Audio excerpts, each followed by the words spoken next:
என்னோட பேர் ஜெயகணேஷ். இப்போ நடந்த குரூப் 2 முதன்மை தேர்வில் ஓவரால் ரேங்க் 892 கம்யூனல் ரேங்க் 73 எடுத்து கிளியர் பண்ணியிருக்கேன். நான் வந்து ரீசனிங் தமிழ் இது ரெண்டுத்துக்குமே எது ஃபாலோ பண்ணியிருந்தேன்னா உமா டிஎன்பிசி அவங்களோட டெஸ்ட் பேட்ச் தான் ஃபாலோ பண்ணியிருந்தேன்.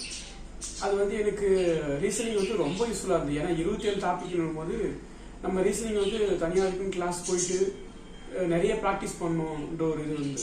அது மட்டும் இல்லாமல் ரிசல்ட் வந்து 2 months தான் இருந்தது. அப்போதான் படிக்கவே ஸ்டார்ட் பண்ணேன். உடனே உமா டிஎன்பிசி மேக்ஸை பார்த்து அதில் பேட்சில் ஜாயின் பண்ணி மேக்ஸ் போட ஆரம்பித்தேன். வீக்லி டெஸ்ட் வச்சுருப்பாங்க, டெய்லி டெஸ்ட்டும் கொடுத்துன்னு இருப்பாங்க. ஆனால் ரீசனிங் வந்து ரொம்பவே ஈஸியாக இருந்தது சால்வ் பண்ணுறது. நிறைய சம் போட்டு பார்த்தது அந்த மாதிரி இருந்தது. அது மட்டும் இல்லாமல் கொஷின் வந்து மெயின்ஸ் எக்ஸாமில் போயிட்டு பார்க்குறேன், அப்படியே ரிஃப்ளெக்ட் ஆயிருந்தது. நிறைய கொஷின்ஸ் அப்படியே ரிஃப்ளெக்ட் ஆயிருந்தது. அதுக்கப்புறம் அது பார்த்தோன்னே ஒரு ஹாப்பி ஆயிடுச்சு. இதுதான் 40 மார்க் ஒரு 35 கிட்ட போட்டுட்டேன். அதுவே அந்த டைமில் ரொம்ப கஷ்டமாக தான் இருந்தது. தமிழுமே ஃபாலோ பண்ணியிருந்தேன். தமிழ் வந்து சிலபஸ் சைஸ்ன்றதை விட எழுத்து சொல் பொருள் அந்த மாதிரி கொண்டு போயிருந்தாங்க. கடைசியாக சிலபஸ் சைஸ் ரிவிஷன் வச்சுருந்தாங்க. அது வந்து ரொம்ப யூஸ்ஃபுல்லாக இருந்தது. ஜிஎஸை பொறுத்த வரைக்கும் தனியாக நானே தான் ப்ரிப்பேர் பண்ணியிருந்தேன். ஜிஎஸை பொறுத்த வரைக்கும் எப்படி படிக்கணும்னு நிறைய பேர் கேட்டிருப்பீங்க. ஜிஎஸ் வந்து இப்போ குரூப் 2 மெயின்ஸ்க்கு வேற சிலபஸ், டிட்டோ இதே சிலபஸ் தான். பட்னா நமக்கு ஒரு சில எக்ஸ்ட்ரா டாபிக்ஸ்லாம் ஆட் ஆகும். ஜிஎஸை பொறுத்த வரைக்கும் நீங்கள் 10th 11th 12th அந்த social science book 11th 12th இருக்க புக்ஸ் அது மட்டுமே ஜிஎஸ்க்கு நல்லா ஒரு எவ்வளோ ஸ்ட்ராங்காக முடியும் அவ்வளோ ஸ்ட்ராங்காக இருக்கும். பாலிட்டியை பொறுத்த வரைக்கும் உங்களுக்கு ஒரு சிலது கண்டிப்பாக பாலிட்டிலேருந்து அவுட் ஆஃப் கொஸ்டின்ஸ் நிறைய வரும். அது குரூப் 1 இருந்தாலும் சரி, குரூப் 4 இருந்தாலும் சரி. அதுக்கு மட்டும் நம்ம ஒரு சில புக்ஸை வெளியே தேடி போகிறதா இருக்கும்.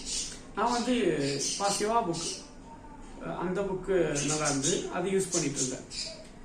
அதனால பாலிட்டி பொறுத்த வரைக்கும் அவுட் ஆஃப் சோர்ஸ் நம்ம கண்டிப்பாக படிச்சாகணும். மற்ற எல்லாத்துக்குமே மற்ற யூனிட்டுக்கு எல்லாமே ஓகே தான், அதே சோர்ஸ் போதுமானது.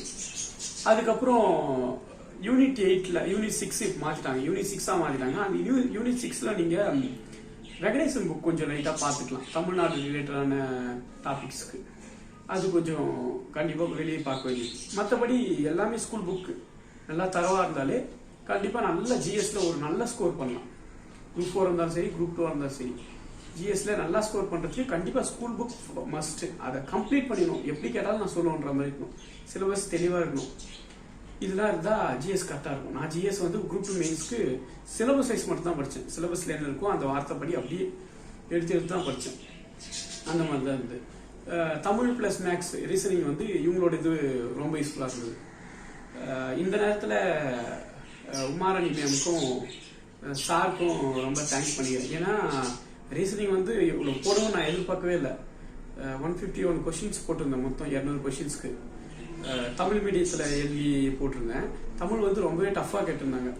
அது 150 அபோவ் போட்டவங்க நிறைய பேர் எல்லாமே எப்படி இருந்தாங்கன்னா இங்கிலீஷ் மீடியமாக தான் இருக்காங்க. அதனால இந்த 151 வந்ததுக்கு எனக்கு தெரிஞ்சு ரீசனிங் தான் நிறைய காரணம்.